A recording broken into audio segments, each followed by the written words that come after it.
Someone died today at work and they put us back to work 1 hour later. You defo done the right thing. White heavy checkmark hash. So sorry for your loss. I'd go home. Had a co-worker die on the job, boss gave anyone that wanted it that day and the next day off.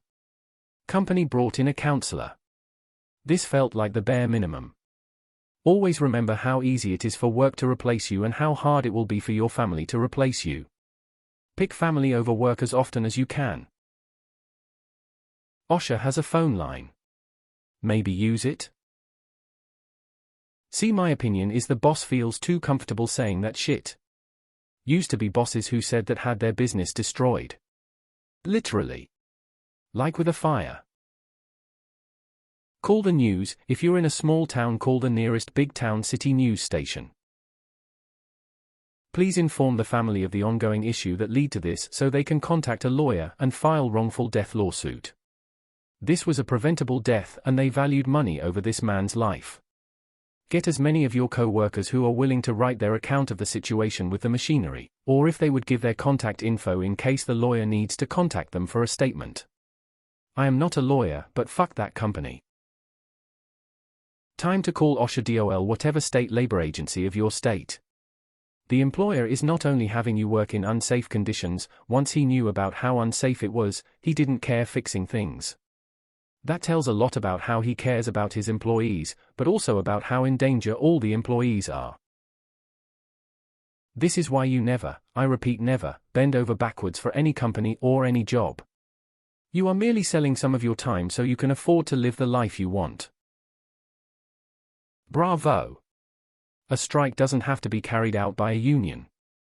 Any group of workers can decide to withhold labor until unfair or unsafe labor practices are addressed. Your co-worker need not have died in vain. Stay out until the company makes it right. Definitely the right call.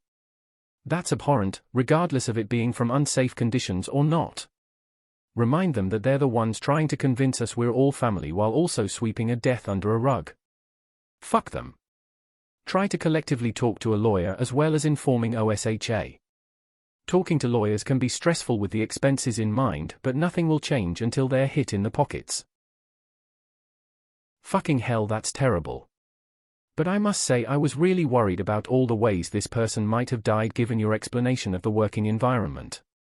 While I wish he didn't die at all, part of me is glad it was from being slowly crushed to death or falling into a machine. Passing out and lights out I hope was painless at the time.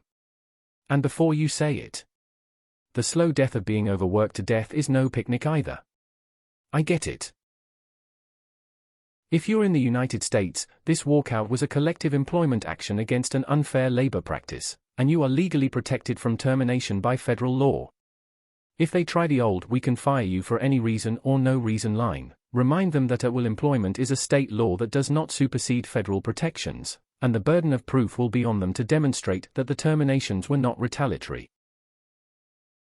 Smells like a class action lawsuit. Not only should you leave, you add your co-workers should milk them for everything they have.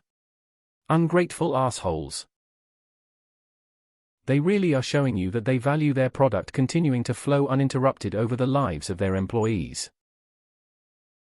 That is definitely a tools down, time to walk situation. Gather any documentation you can. Get statements. The company is almost literally trying to get away with murder. Call OSHA. If your boss reported it as mandated, they are already planning a visit. If he didn't report it, they will most likely show up with the sheriff and shut the place down until they complete an investigation, and fine him hundreds of thousands. You underreacted. Should have forced the boss man to clear that lumber himself for a while and see if considers it normal operation. Unionize, don't let Robert's death be in vain. R.I.P. Robert.